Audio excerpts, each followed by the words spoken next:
Alors, et si l'épuisement, cette fatigue constante, n'était pas une fatalité? C'est la question qu'on va explorer aujourd'hui. On va plonger ensemble dans une approche fascinante, un chemin qui mène de cet état de fatigue chronique à une vraie vitalité. L'idée, ce n'est pas de se battre contre son corps, bien au contraire. C'est de comprendre comment lui permettre de retrouver, tout simplement, son état de santé naturel. Franchement, c'est la question de départ, celle qu'on se pose tous un peu, non?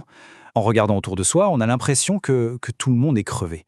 Mais d'où ça vient, cette fatigue permanente qui a l'air de toucher de plus en plus de gens? Souvent, tout commence par ça, la fatigue. Mais pas n'importe laquelle, celle qui colle à la peau, qui est là dès le réveil, même après une nuit qu'on pensait bonne. C'est vraiment le premier voyant rouge qui s'allume sur le tableau de bord. Et puis, cette fatigue, elle s'installe. Forcément, ça mène à un manque de motivation. On commence à repousser les choses, à tout remettre à plus tard. Et attention, ce n'est pas de la paresse, c'est un vrai symptôme. C'est le signe d'un corps qui, comme le dit la source, est complètement à plat. Et l'étape d'après, c'est que même la joie du quotidien commence à s'estomper. On perd l'enthousiasme, la petite étincelle, l'énergie, la motivation, tout ça, ça devient un lointain souvenir. C'est justement ce cercle vicieux que l'approche qu'on va voir aujourd'hui propose de casser. Bon, alors comment on fait pour sortir de là, pour passer de l'épuisement à la vitalité? Voici notre feuille de route pour cette analyse. D'abord, on va se pencher sur ce problème de l'épuisement moderne. Ensuite, on découvrira la philosophie de santé un peu radicale qui est derrière tout ça.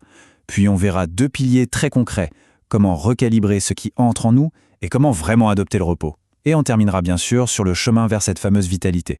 Allez, on attaque la première partie, le problème de l'épuisement moderne. Et là, il y a une idée super importante à comprendre d'entrée de jeu. Les symptômes, ce ne sont que des signaux. Ce n'est pas le vrai problème. En fait, l'épuisement, la fatigue, tout ça c'est juste le corps qui essaye de nous dire quelque chose, d'envoyer un message pour signaler un déséquilibre bien plus profond. Pour bien saisir le truc, il faut parler de la capacité d'adaptation. C'est quoi? C'est tout simplement cette faculté incroyable qu'a notre corps à s'ajuster, à compenser, à encaisser tout ce qu'on lui envoie. C'est une machine formidable. Le problème, c'est que quand on la sollicite trop, tout le temps, cette capacité, elle s'épuise, elle arrive au bout. Et c'est ça, le burn-out. Faut bien comprendre, le corps n'est pas cassé, il n'est pas défaillant, il est juste à bout de force, usé par cet effort permanent. Ok, maintenant qu'on a posé le problème, passons à la solution proposée. Et c'est là qu'on entre dans une philosophie de santé assez radicale. Il faut savoir qu'elle est née d'une expérience personnelle très forte, une expérience qui a poussé son auteur à tout remettre en question, à repenser complètement la vision classique de la maladie et de la santé. Et cette citation de Thierry Casanovas, elle résume parfaitement le cœur du réacteur. Il existe des lois biologiques pour le vivant. Le simple respect de ces lois permet spontanément un retour progressif à l'état de santé. Vous voyez l'idée? La santé, c'est l'état normal, l'état par défaut du corps. La maladie, c'est juste un déséquilibre. Le but n'est donc plus de lutter contre quelque chose, mais de recréer les bonnes conditions pour que la santé puisse tout simplement revenir d'elle-même. Et pour bien comprendre d'où vient cette conviction, il faut jeter un œil à son parcours personnel. C'est assez parlant. En 2007, il reçoit un diagnostic de maladie grave.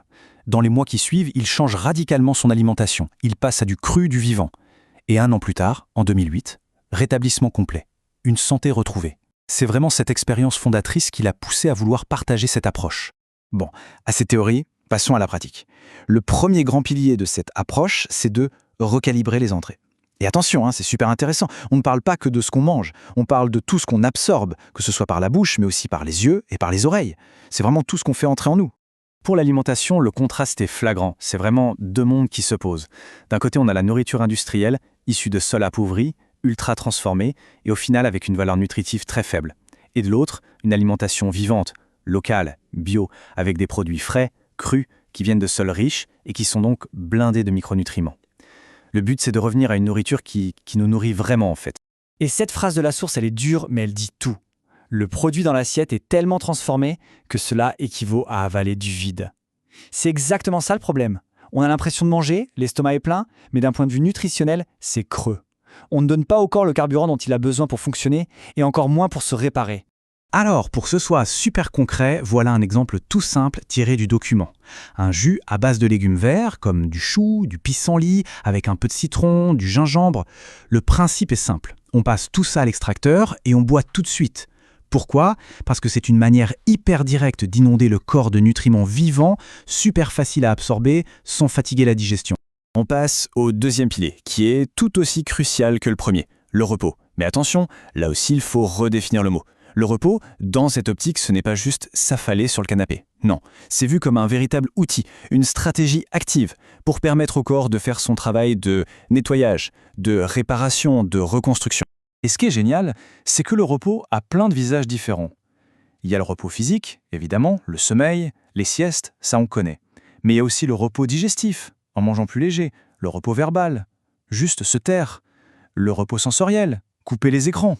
Et même, et ça c'est super important, le repos relationnel. C'est une vision à 360 degrés, vraiment complète.